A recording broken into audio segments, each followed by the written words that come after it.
Minasyaitonirrajim. Bismillahirrahmanirrahim. Alhamdulillahi rabbil alamin. Wassalatu wassalamu ala sayyidil mursalin wa ala alihi wa sahbihi ajma'in. Rabbi syrah li sadri wa yassir li amri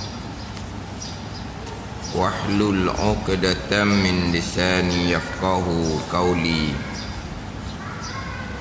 Subhanaka la ilma lana illa ma 'allamtana innaka antal alimul hakim. Wala hawla wala quwwata illa billahil aliyyil azim. Kitab Al-Misbahul Munir, muka surat 3 baris yang kedua daripada atas. Muka surat 3 baris yang kedua daripada atas.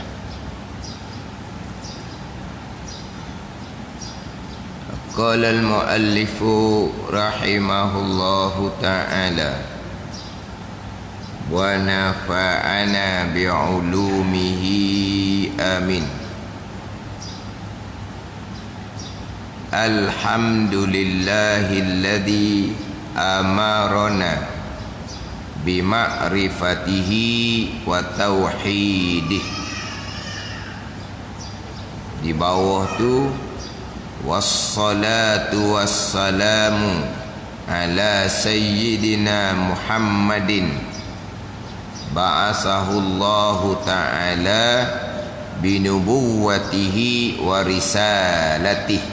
Di hujung tu sama tu, syajak wa tauhidih wa risalatih.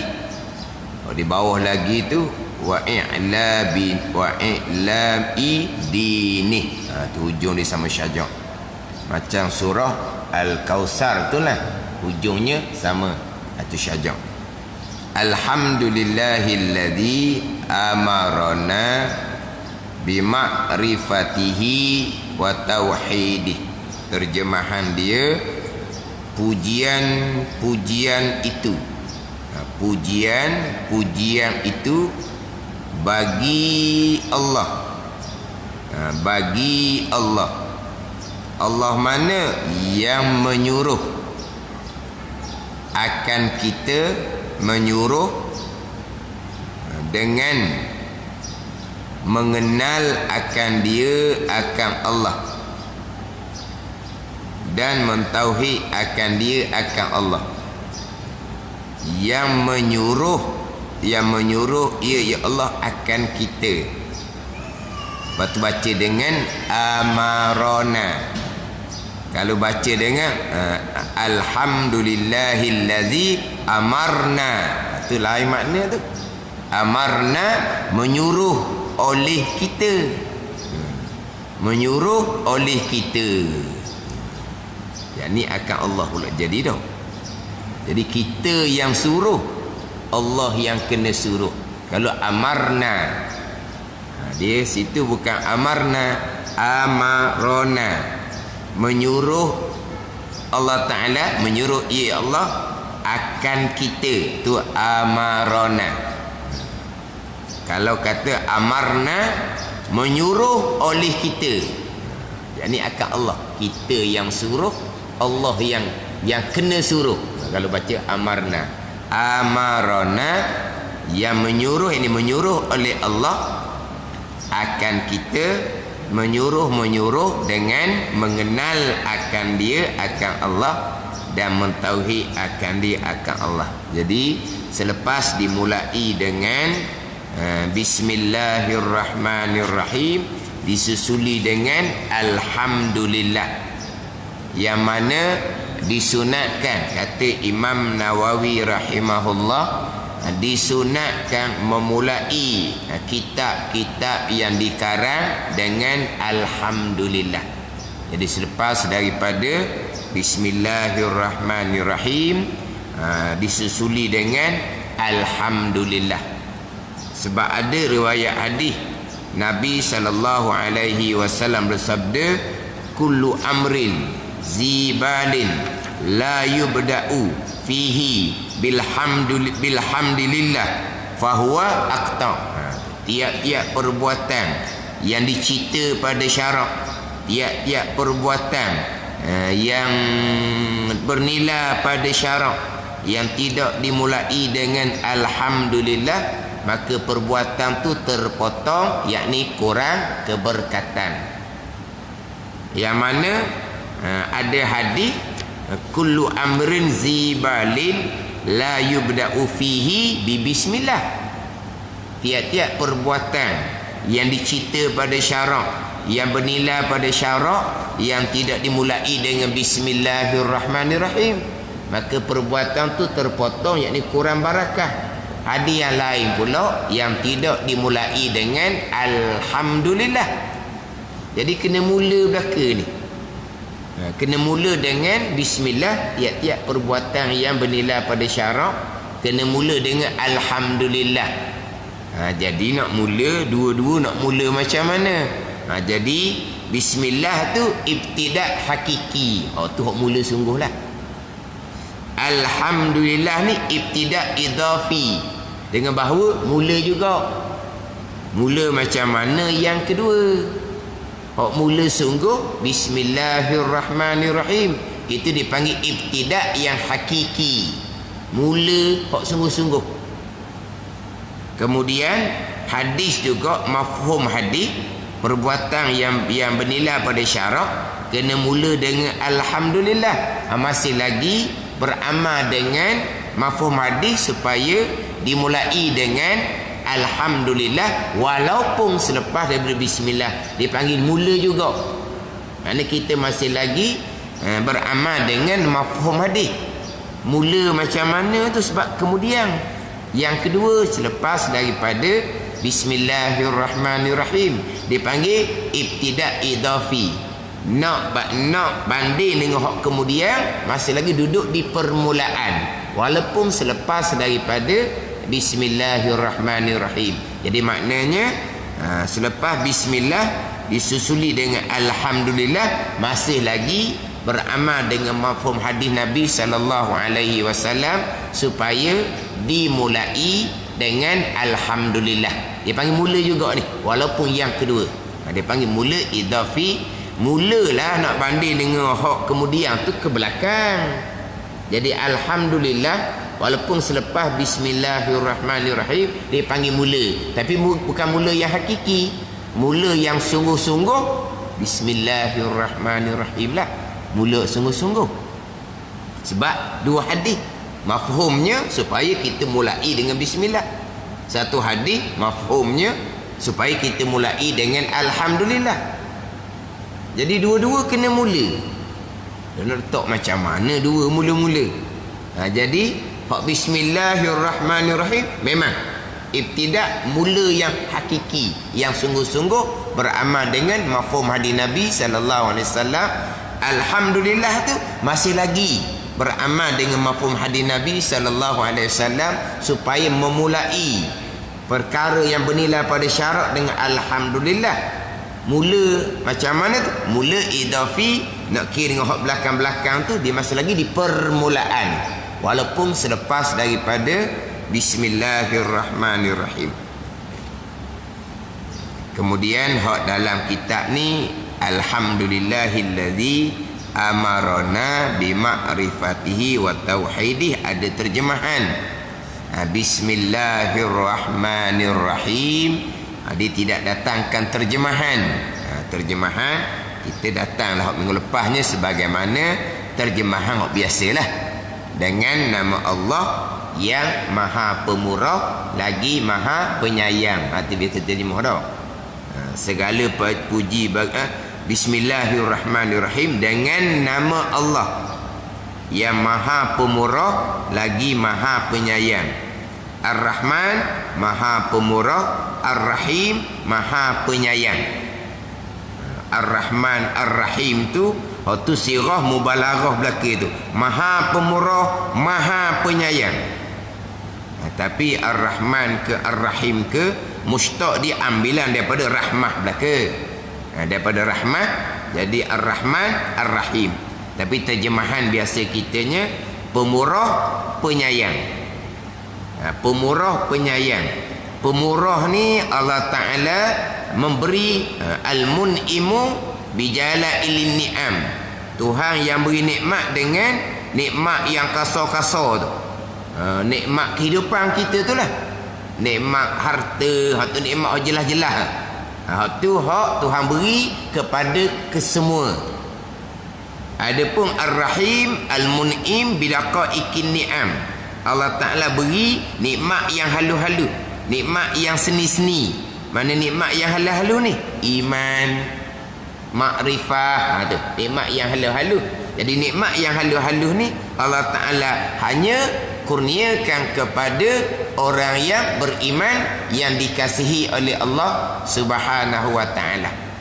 Jadi rahman Allah, Allah mengurniakan nikmat yang kasar-kasar, nikmat kehidupan dunia, itu umum kepada sekalian manusia, termasuk manusia yang derhaka kepada Allah Subhanahu wa Ta'ala. Manusia yang kafir pun pemurah Allah Ta'ala, Allah beri nikmat-nikmat yang kasar-kasar, nikmat-nikmat yang dapat dengan usaha, banyak harta contohnya, kepada sekalian manusia. Jadi rahman Allah, pemurah Allah umum kepada sekalian manusia. Bahkan kalau kita tengok hak paling banyak dapat nikmat atas dunia ni hak orang kafir lah paling banyaknya. Itu semua datang daripada kemurahan Allah Subhanahu wa Ta'ala. Datang daripada kemurahan Allah Subhanahu wa Ta'ala.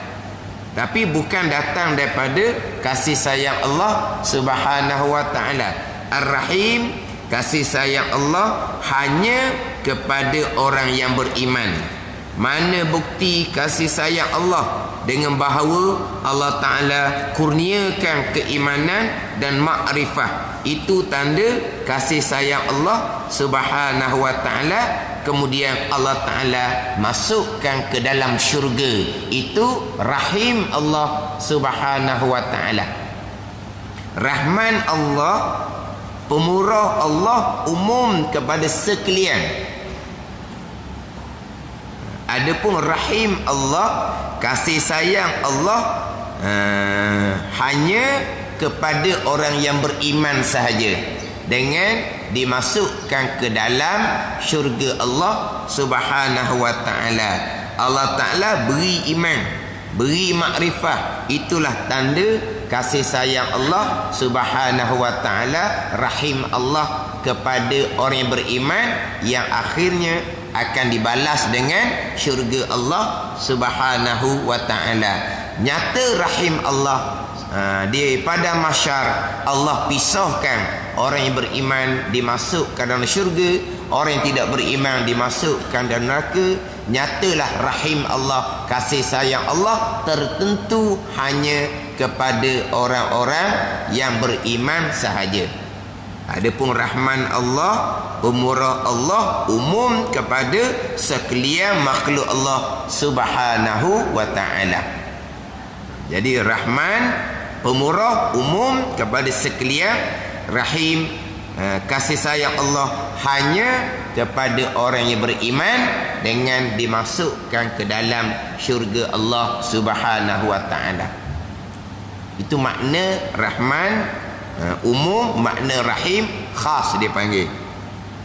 Rahman makna dia pemurah umum, luas kepada kesemua. Rahim penyayang, kasih sayang Allah khas tertentu hanya kepada orang yang beriman. Jadi makna kepada Rahman umum, makna kepada Rahim khas.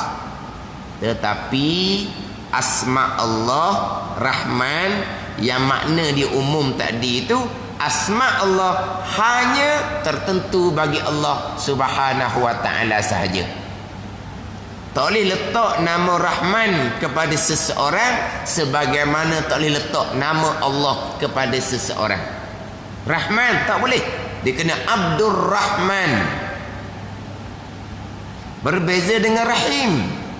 Rahim kalau kira pada makna khas, Allah Ta'ala kasih sayang hanya kepada kaum mukmin, tapi asma rahim umum. Boleh letak kepada nama seseorang rahim saja, tanpa bubuh Abdur Rahim. Tapi seeloknya bubuh Abdur Rahim lah. Tiba-tiba nama dia Rahim bin Muhammad contohnya, Rahim saja boleh. Rahman bin Muhammad tak boleh. Rahman dia kena bubuh Abdur Rahman. Sebagaimana Allah kena bubuh Abdullah. Rahman makna dia umum, asma lafaz dia itu khas. Rahim makna dia khas, tapi lafaz dia, asma dia am dipanggil. Macam mana kita? Satunya khas, satunya am. Khas satu, am satu. Macam mana kita? Ada tak khas? Adakah khas? Boleh? Betul ni khas tu nak. Sewa khas. Adakah khas? Ada khas? Kan banyak kan khas? Apa lagi? Apa biasa khas? Kenapa ni? Tertentu ada. Lepas tu hak am. Hak umum tu. Hak am tu umum. Am umum bahasa Arab. Khas khusus bahasa Arab. Amun umum bahasa Arab. Am pun bahasa Arab, umum pun bahasa Arab. Tapi kita faham dah umum mana apa? Luah. Lepas tu khas khusus mana apa? Tertentu. Kan gitu? Ialah bahasa Arab tapi jadi bahasa Malaysia kita dah. Satunya umum luah, satunya khusus tertentu. Umum satu, khusus satu. Jadi asma Rahman, pemurah Allah umum kepada sekalian manusia. Ar-Rahim, asma Allah maknanya kasih sayang Allah khas kepada orang yang beriman jua. Ada. Makna Rahman umum. Allah Ta'ala pemurah kepada sekalian, termasuk orang kafir. Tapi Rahim Allah, kasih sayang Allah khas kepada orang yang beriman jua. Tu makna. Tapi lafaz asma itu, nama Rahman khas kepada Allah Ta'ala juga. Tak boleh letak pada yang lain, melainkan kena bubuh Abdur Rahman. Tapi lafaz asma rahim yang makna dia tu khas, tapi lafaz asma rahim dia umum. Asma Allah boleh letak sebagai nama seseorang rahim walaupun tidak bubuh abdu sekalipun, tapi seeloknya bubuh Abdur Rahim. Gitu jelah. Kan dia kan nama orang Rahim bin Abdullah contohnya. Nama dia Rahim bin Abdullah. Mana abdunya? Rahim gitu boleh. Tapi Rahman jangan. Rahman bin Abdullah itu tak boleh. Sebab asma Rahman khas kepada Allah Subhanahu wa Ta'ala jua. Mana? Rahman, Rahim. Rahman dari segi makna umum, pemurah pada sekalian. Dari segi lafaz asma Rahman khas kepada Tuhan jua. Nak letak pada yang lain kena bubuh Abdur Rahman. Rahim dari segi makna khas, kasih sayang Allah khas tertentu hanya pada orang beriman. Tapi lafaz asma Rahim umum, boleh letak kepada seseorang walaupun tidak bubuh abdu sekalipun.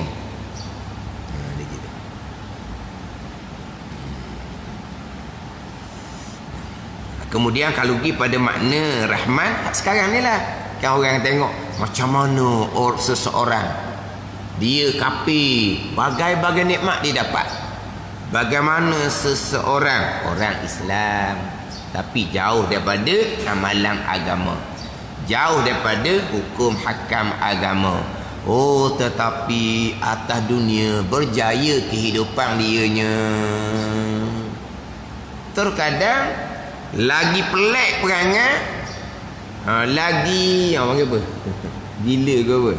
Lagi pelik perangai, lagi buat benda pelik-pelik, lagi kaya dia. Ada ni. Jadi pelik juga tau. Patut lagi pelik, lagi huduh perangai, jatuhlah kalau menega kau. Dah. Bertambah naik dia. Sebab tu dia tidak insaf.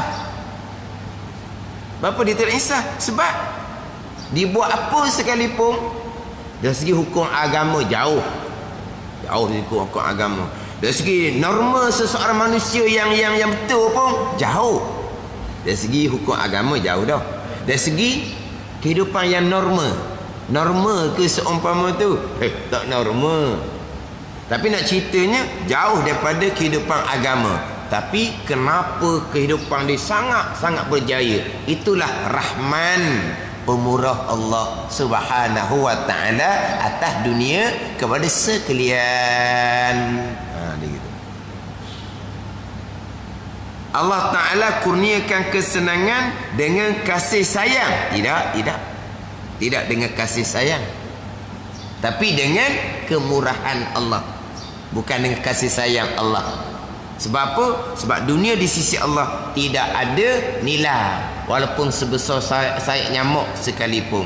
Kalau dunia ada nilai di sisi Allah, walaupun seberat sayap nyamuk, nescaya Nabi kata Allah Ta'ala tidak akan beri orang kafir minum air walaupun setegak.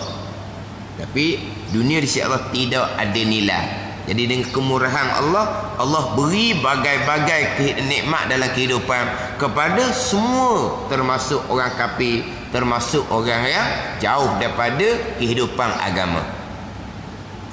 Itu datang daripada rahman kemurahan Allah, yang mana terkadang atas jalan istidraj ni Allah Ta'ala beri sampai masa Allah Ta'ala pun hukum. Kemudian rahman Allah, kasih sayang Allah.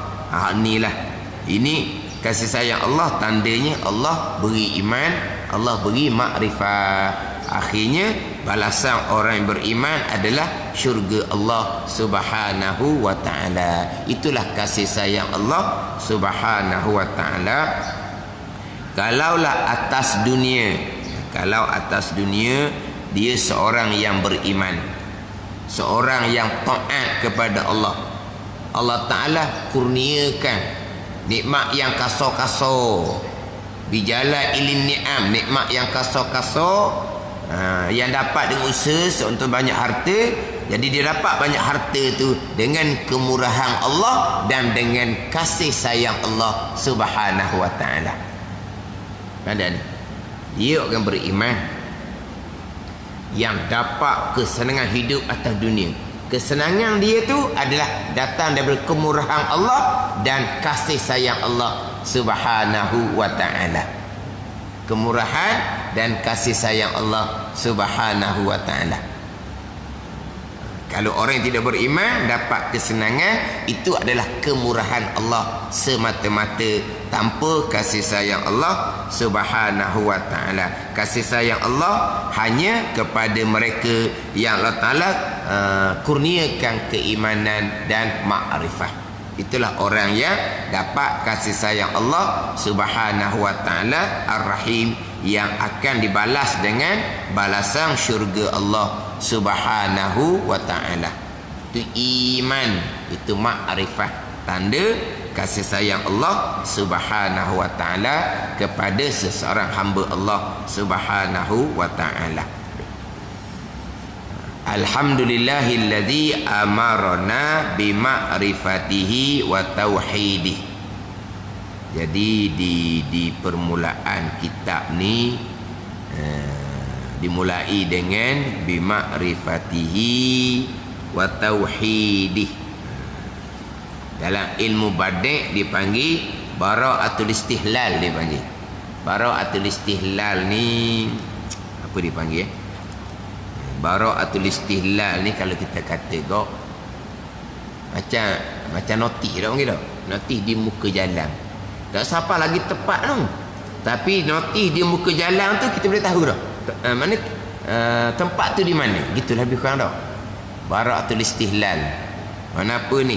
Bila kita memulai dengan bima'rifatihi wa tauhidih. Ni kita tauhid ni.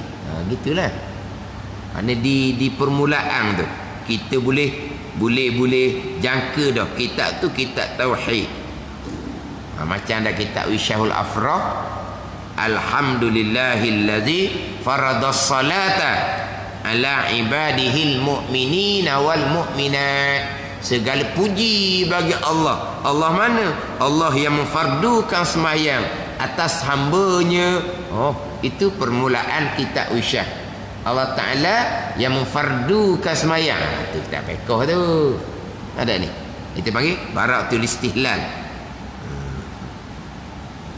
Ni di awalnya bima'rifatihi wa tauhidih.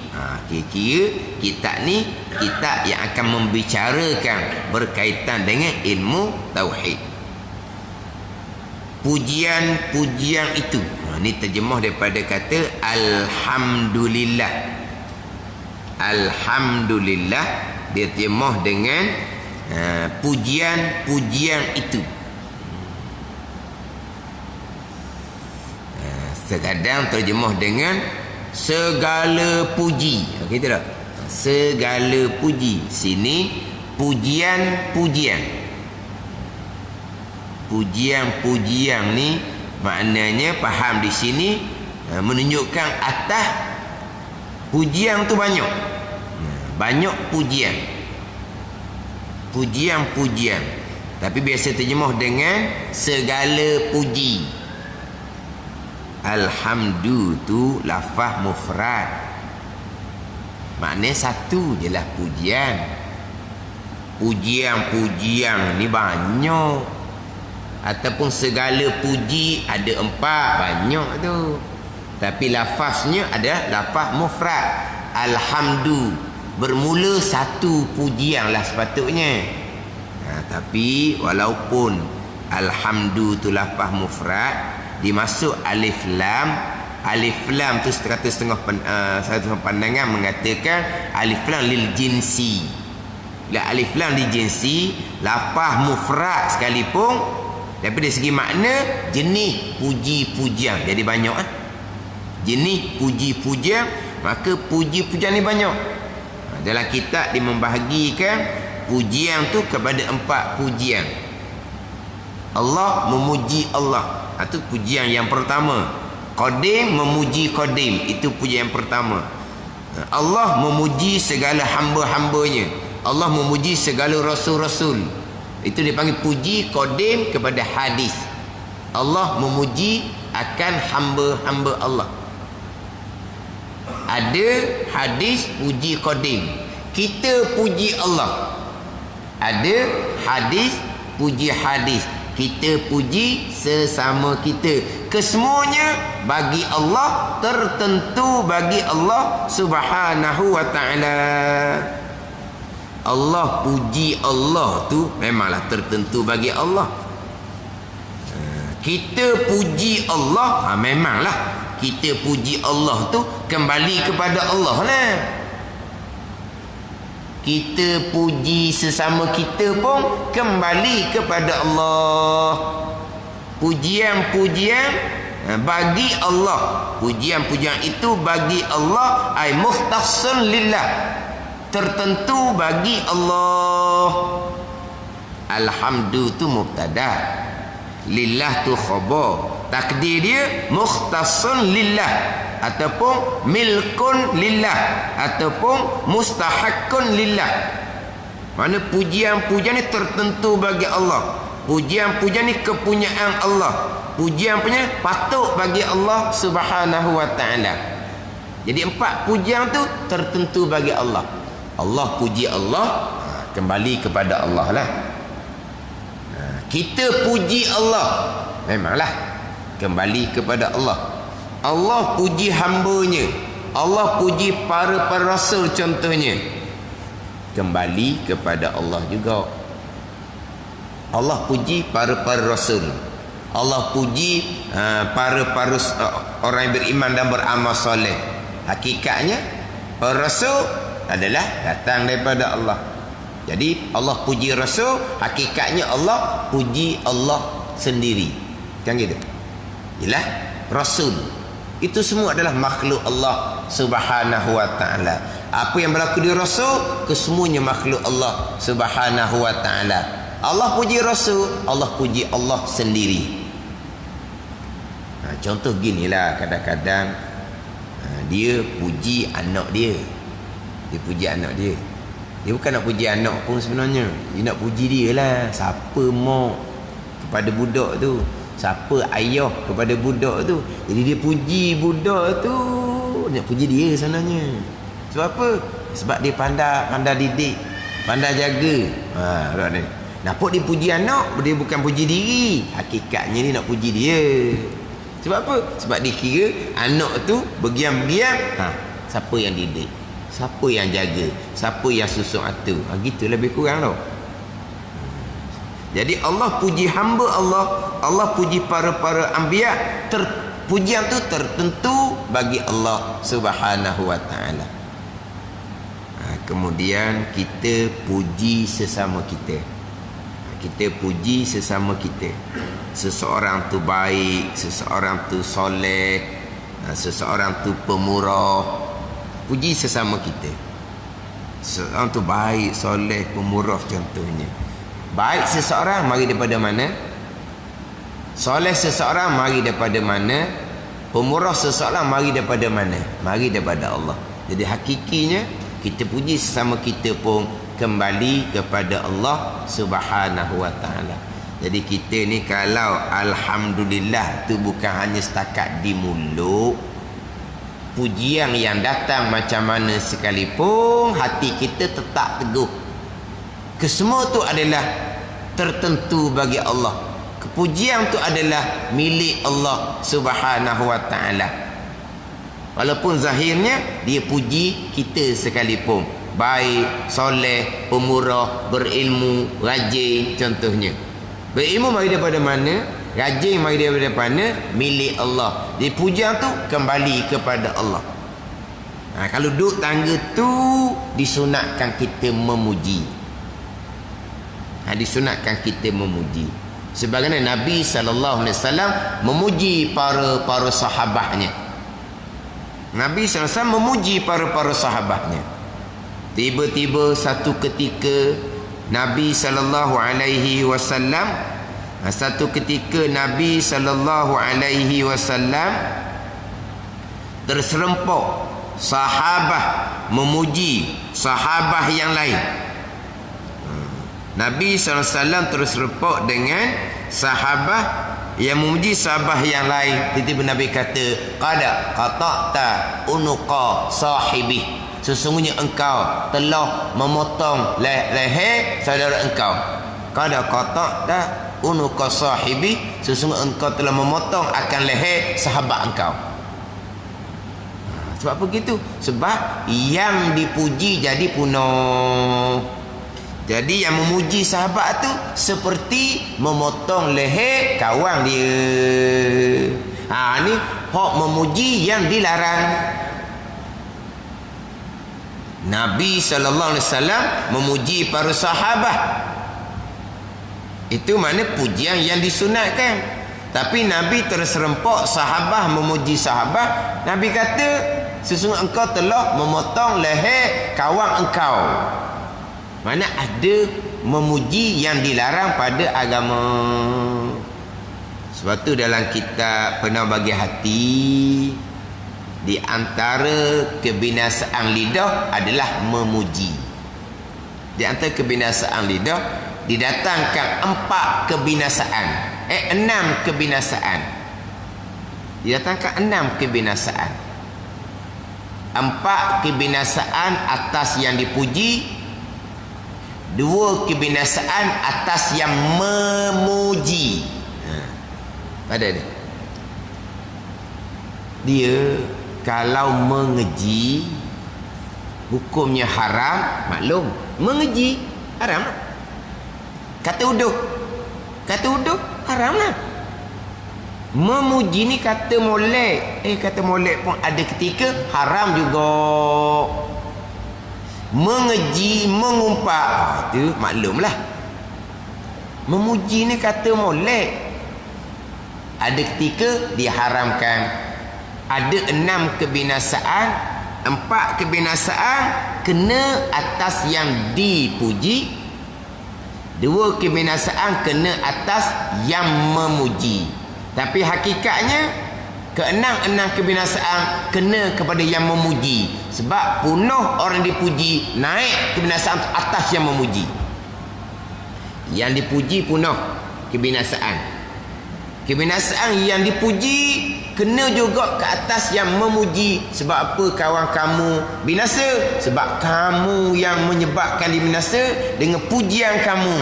Jadi walaupun kebinasaan tu kena atas yang dipuji, yang memuji pun bertanggungjawab sama. Jadi dalam kitab Mana Bagi Hati tu 6 kebinasaan kesemuanya kena atas yang memuji. Dia 6 kebinasaan, binasa atas memuji 2. 4 tu atas yang dipuji. Betul lah, 4 kebinasaan atas yang dipuji. Kenapa jadi binasa yang dipuji? Kamu yang memuji. Jadi yang memuji itu pun bertanggungjawab atas kebinasaan yang dipuji. Betullah kita memuji ni kena cermat. Kena cermat. Sebab pujian ini satu ujian yang besar. Ada ni. Makna walaupun kita tu sangat suka, sangat kasih, kita kena sederhana. Kena sederhana. Pujian jangan berlebihan. Pujian jangan berlebihan. Sebab itulah dia, ialah kita dengan guru-guru ni kita sangat beradab, tapi sederhana. Sebab guru lebih besar ujian daripada murid. Guru lebih besar ujian daripada murid. Tapi kalau guru tu terlampau tinggi diangkat, murid ikhlas, tak ada niat lain, tak ada tujuan lain. Tapi kita kena jaga guru kita. Ujian sangat besar. Ujian sangat besar kepada guru tu sendiri. Kalau kita, yelah kadang-kadang protokol, panggil protokol. Mari tutup guru, protokol terlampau ketat. Bukan tok guru yang minta, tapi penganjur yang buat seumpama tu. Ada ni. Tok guru ni ujian dia besar. Kalau angkat tinggi tu, macam mana perasaan kita kalau kita diangkat? Macam mana perasaan kita? Orang apa? Terawang-awang. Ada? Bukan terawang-awang kita boleh diangkat. Ada ni. Tok guru kita tu manusia biasa, sederhana. Ada setengah tu dia, yalah, bukan tok guru nak. Yang buat tu pun ikhlas, bukan ada tujuan lain, tapi kena sederhana. Bila terlampau protokol sangat, akhirnya anak murid sendiri pun tak boleh nak menghampiri gurunya. Ada anak murid pun lari duk jauh. Tok guru pun terasa hati. Kenapa anak murid dia tak nampak muka, tidak melintas, tak nampak muka anak murid. Bukan tak nampak muka, dilindungi. Sebab protokol dia terlampau ni, terlampau apa? Mana ni protokol dia. Jadi Tok guru tak nampak lah anak muka anak murid dia. Rasa hati Tok guru buat apa? Anak murid dia tak sambut dia. Sebab apa? Ni kadang-kadang protokol penganjur angkat terlampau tinggi. Jangan. Kita kasih, kita sayang, tapi kita kasih sayang pada Tok guru kita, kita jaga dia. Sebab pujian tu ujian yang besar, sanjungan tu ujian yang besar. Pujian, sanjungan, kedudukan tu ujian yang besar. Ada ni. Nak banding dengan ujian duit, besar ujian pujian, besar ujian sanjungan daripada duit. Besar ujian kedudukan. Orang sanggup habis duit untuk pujian, orang sanggup habis duit untuk sanjungan, orang sanggup habis duit untuk kedudukan. Mana apa? Hak pujian ni lebih besar daripada ujian duit. Duit tu pun ujian besar dah. Duit tu ujian besar dah pada orang agama. Ni pujian sanjungan yang berlebihan. Dia kena sederhana. Sebab apa? Sebab kita nak pelihara guru kita. Kadang-kadang tengok tu, kenapa buat seumpama tu? Biasa-biasa sudahlah. Akhirnya akan timbul tomahan. Timbul tomahan. Oh, payah. Payah tugu ni, payah. Payah. Tugu lain senang je. Apa? Simple sahaja. Walau tugu ni senang belaka, simple belaka. Ini hak pengirim ni yang buat. Sebab tugu sama je. Simple senang je. Tapi bila dia buat apa ada ni? Atur kata. Jaga hak tu, jangan. Sebab apa? Dia kalau dak kena boleh merosakkan. Yang dipuji disanjung rosak, yang memuji disanjung pun rosak. Ada ni. Memanglah kalau hati tu kuat, alhamdulillah, pujian milik Allah, pujian tertentu bagi Allah, tak ada untuk kitanya. Apa pujian untuk kita? Apa pujian hak memang milik tertentu bagi kita? Ada. Memang milik kita? Ada. Ada. Sebut tadi baik, qada qada. Sebut kata soleh, qada qada. Mana kita? Nak menjadikan pujian tu memang khas untuk kita. Pujian tu memang milik kita. Mana ada? Tapi kita hak hakiki tu terlindung. Sebab apa? Ni ujian mari. Mana walaupun duk tangga alhamdulillah, alhamdulillah, tapi kena sederhana.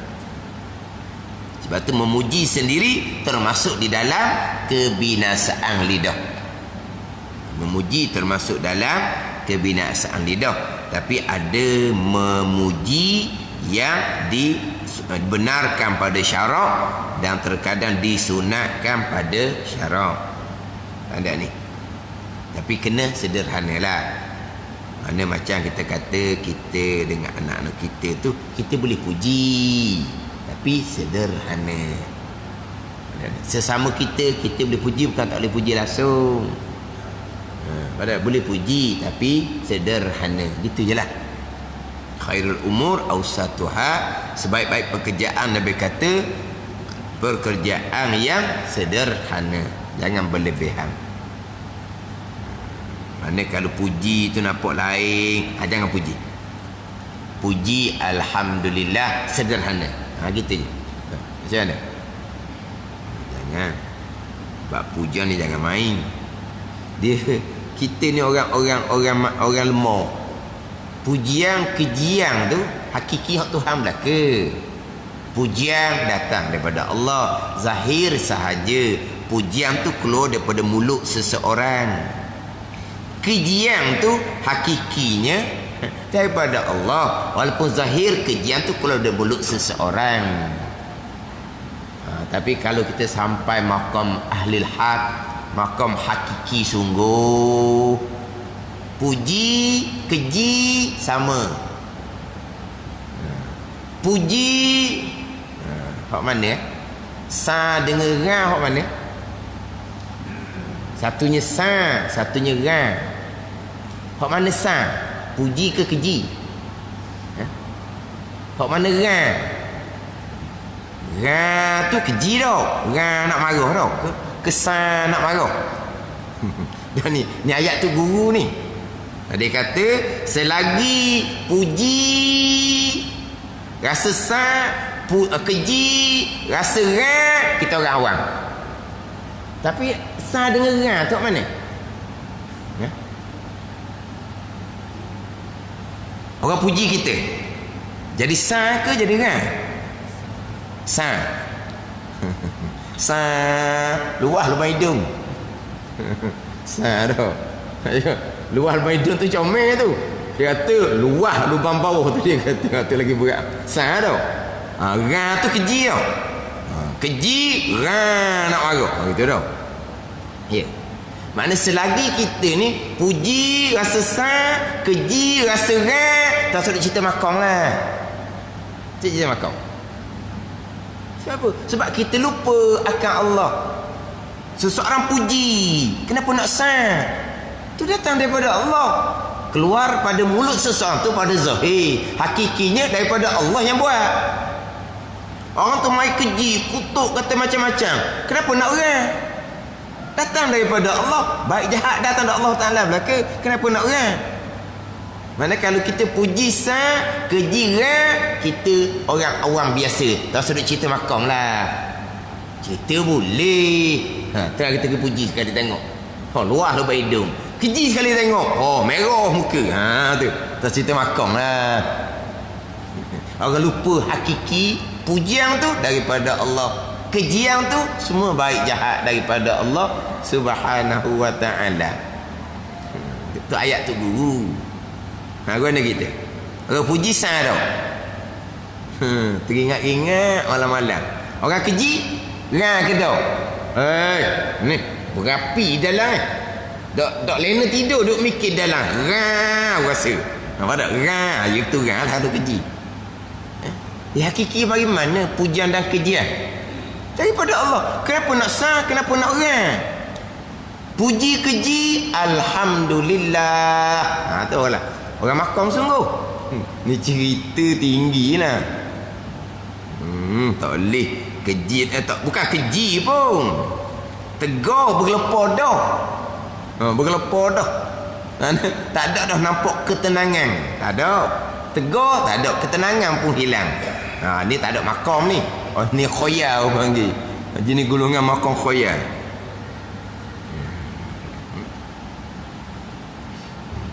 Tapi kalau puji kita rasa sah, keji kata kan, tak ada salah. Kawallah diri kita. Kita manusia biasa. Kok ke mana pun gitulah. Bila datang pujian, memanglah hati kita panggil berbunga-bunga. Itu sah tu. Berbunga-bunga. Tapi kena kawal lah. Kena kawal diri. Sebab itulah kata yang memuji kena cermat. Kita yang dipuji kena insaf diri. Kena insaf diri. Seseorang memuji kerana seseorang dia zon baik kepada orang yang beriman. Sebab Nabi memerintah zannu bil mu'minina hasanan. Nabi kata zonglah oleh kamu dengan orang mukmin dengan zong yang baik. Sebab dia ditimbul pujian tu, kita zong baik. Zannu bil mu'minina hasanan. Zonglah kamu dengan kaum mukmin dengan zong yang baik. Jangan zong yang jahat. Jangan zong yang jahat. Dalam Quran Allah Ta'ala berfirman, ya ayyuhallazina amanu ijtanibu katsiran minaz-zanni inna ba'daz-zanni ismun. Tuhan kata, wahai orang-orang beriman, jauhilah oleh kamu akan kebanyakan daripada sangkaan, kerana sebahagian dari sangkaan tu berdosa. Sebahagian dari sangkaan, bukan sekalian sangkaan. Dia sangkaan yang berdosa ni, sangkaan yang tidak ada qarinah. Tak ada ni. Baik dianya, tak ada nampak qarinah dianya orang tak baik. Tiba-tiba nampak je baik. Jangan gitu. Ada pun kalau ada tandaan, ada qarinah, kita kena ambil tahu. Tak ada ni. Kita kena ambil tahu kalau ada tandaan, ada qarinah. Itu tak panggil sangkaan jahat. Sangkaan jahat ni tak ada sebarang tandaan. Jangan agak dia tu tak baik. Tu sangkaan jahat. Adapun kalau ada tandaan, ada berlaku apa-apa, kita kena ada sangkaan. Tanda ni. Contoh-contohlah. Kita kata bunyi budak menangis itu menangis pelik lah, kita kata. Menangis perangai tu menangis lah. Kita kenal lah budak menangis perangai ni. Padahal budak-budak je buat perangai menangis, kita tahu menangis macam mana. Tapi kalau budak-budak menangis sakit, itu lain tangisan dia. Tu kita kena buat kiraan tu. Tapi kita hanya sangka, kita tak nampak apa yang berlaku. Tapi sangkaan tu ada dia punya tandaan. Itu bukan panggil jahat sangkaan. Kalau kita kata bapa budak tu anak jiran sebelah tu menangis pelik, jangan dah sangka buruk ke. Itu bukan panggil sangkaan buruk. Sangkaan buruk ni tak ada tandaan apa-apa. Ada tandaan tak panggil sangkaan buruk. Tu kita kan ambil tahu. Sangkaan buruk, hak berdosa, hak Tuhan larang ni tak ada tandaan apa-apa. Kena faham kat situ. Sebab bila dengar apa-apa kita tak nampak, itu dia panggil sangkaan. Sebab tak nampak. Tapi sangkaan jahat ke tidak? Tidak, sebab ada tandaan. Ada tandaan, ada qarinah. Dengan tangisan dianya, dengan kesan-kesan di budak tu tengok kemudian. Itu masih lagi sangkaan. Sebab ada kesan-kesan. Kesan-kesan tu kemungkinan dia terjatuh.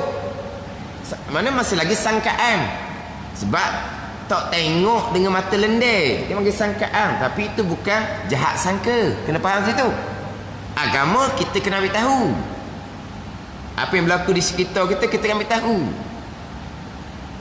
Apa dia ni? Kalau sangkaan jahat, tak ada sebarang qarinah pun. Itu panggil sangkaan jahat. Jadi tak ada qarinah, kita Nabi perintah supaya sangka dengan sangka yang baik.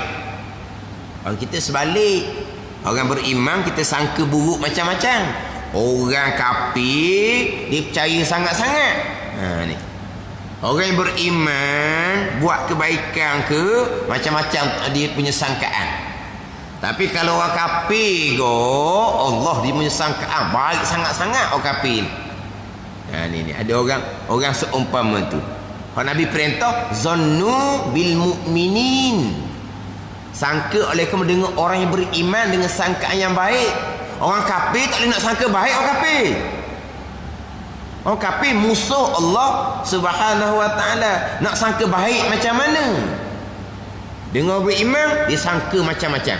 Dengan orang kafir Allah dia punya sangkaan baik semata. Ada. Jadi apabila kita sangka baik, maka timbullah daripada mulut kita kata-kata yang baik yang berbentuk pujian. Maknanya orang memuji kita kerana Nabi memerintah mereka sangka baik dengan kita. Tapi mereka sangka baik, hakikat kita baik ke tidak mereka tidak tahu. Orang memuji kita dengan baik, dengan kebaikan, itu sangkaan baik daripada mereka kepada kita orang beriman. Tapi hakikatnya kita baik ke tidak, kita yang mengetahui diri kita. Itu ialah. Sebab tu dalam kitab Hikam, dalam kitab Hikam Ibn Athaillah mengatakan An-nasu yamdahuna An-nasu yamdahunaka bima yazunnun wa anta zaman li nafsika lima ta'lamun. Manusia ni memuji akan engkau dengan sangkaan yang baik daripada mereka, dan engkau mencela akan diri engkau sendiri kerana barang yang engkau mengetahui hakikat diri engkau sendiri. Dan diri kita ni banyak kesalahan, banyak ni dosa. Tapi Allah Ta'ala setar, Allah Ta'ala tutup keaiban kita, Allah Ta'ala tutup kejahatan kita. Allah Ta'ala tutup. Bila Allah Ta'ala tutup, kita pun wajib tutup keaiban dan keburukan kita yang cerita kepada orang. Dia cerita saya ni tak ada ceritalah, saya ni orang banyak dah, ada ceritalah. Kita tutup keaiban sebab Allah tutup keaiban kita. Kita kena tutup keaiban kita. Tapi keaiban kita, dosa kita, kesalahan kita, Allah Ta'ala tutup atas dunia untuk kita bertaubat. Kalau kita tidak bertaubat, di mahsyar akan dibentang sekalian kesalahan kita di hadapan sekalian makhluk Allah Subhanahu wa Ta'ala. Itu buka habis-habis. Atau dunia Tuhan tutup untuk kita bertaubat dengan Allah Subhanahu wa Ta'ala. Sampai di hari akhirat, kalau kita tidak bertaubat, akan dibentangkan di mahsyar, mahkamah Allah Subhanahu wa Ta'ala. Lepas tu kita jangan kerana sangkaan orang tu menyebabkan kita meninggalkan keyakinan akan kedudukan diri kita daripada dosa, aib, sifat-sifat jahat di hati kita. Maknanya kita yakin keadaan kita macam, jangan tinggal keyakinan kita kerana sangkaan baik daripada orang kepada sesama orang yang beriman. Dan kita ikan Ibn Atta mengatakan ajahalun nasi man taraka yaqina ma indahu li zanni ma innan nas. Sejahil-jahil manusia, kata Ibn Atha'illah As-Sakandari, sejahil-jahil manusia adalah mereka yang meninggalkan keyakinan barang yang ada pada dirinya. Kita yakinlah kita banyak dosa, kita yakin kita banyak aib, kita banyak sifat cela. Kita tinggal hak yakin kerana kita pergi ambil hak zon manusia kepada kita. Manusia tu kata kita baik-baik tu zon. Kita yakin kita macam mana, tiba-tiba kita tinggal keyakinan akan banyak dosa dan aib kita kerana kita nak ambil zon manusia. Zon je, kita tak tahu pun. Ini sejahil manusia. Mana sepatutnya kita ni orang puji kita malu. Ada ni, orang puji kita malu. Sebab orang memuji hanya zon baik kepada kita, yang mana kita yakin kita banyak kekurangan. Seolah-olah orang kata kok, macam kata apa, wanginya lah kalau kita busung, gitulah. Kalau kita kata macam orang puji ni sebenar ni bukan dia sindir, bukan, tapi seolah-olahnya orang sindir, seolah-olahnya. Mana kita patutnya rasa malu pada diri kita sendiri, bukan disindir, dia puji sungguh, tapi seolah-olahnya gitulah. Mana kita busung, orang kata wanginya, mana kita rasa tu sindir sungguh, tu sindir sungguh. Kita busung, orang puji wangi, tu memang sindir sungguh. Pada ni sekarang ni orang puji kita baik, tapi hakikatnya kita tak baik, busung. Tu patutnya kita rasa malu seumpama tu. Jadi seolah-olah orang ni sindir saja kepada kita. Kita kembalikan sekalian pujian tertentu milik Allah Subhanahu wa taala, yang kita duk baca semua alhamdulillah, alhamdulillah. Fatihah alhamdulillahirabbil alamin. Sudah semayang alhamdulillahillazi. Sudah beri salam tu, kita beri salam alhamdulillahillazi. Dia kena beri salam baru boleh baca. Alhamdulillahillazi lam yattakhiz walada. Dia nak baca gini, tak boleh nak baca. Tapi kalau beri salam, tahulah nak kata. Kan kita sudah beri salam alhamdulillah. Sebab apa? Solat kita tu taufik hidayah daripada Allah. Wirid pula alhamdulillah, alhamdulillah, alhamdulillah 33 kali.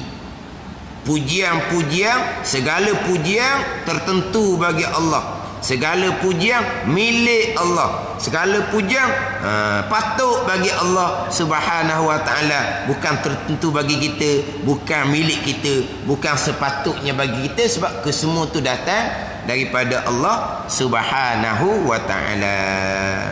Jadi pujian-pujian itu sekalian pujian bagi Allah, tertentu bagi Allah, milik bagi Allah, mustahak patut bagi Allah. Allah yang menyuruh akan kita, menyuruh dengan mengenal akan dia, akan Allah, dan mentauhid akan dia, akan Allah Subhanahu wa taala, dengan mengiktikadkan keesaan Allah pada zat, keesaan Allah pada sifat, keesaan Allah pada perbuatan.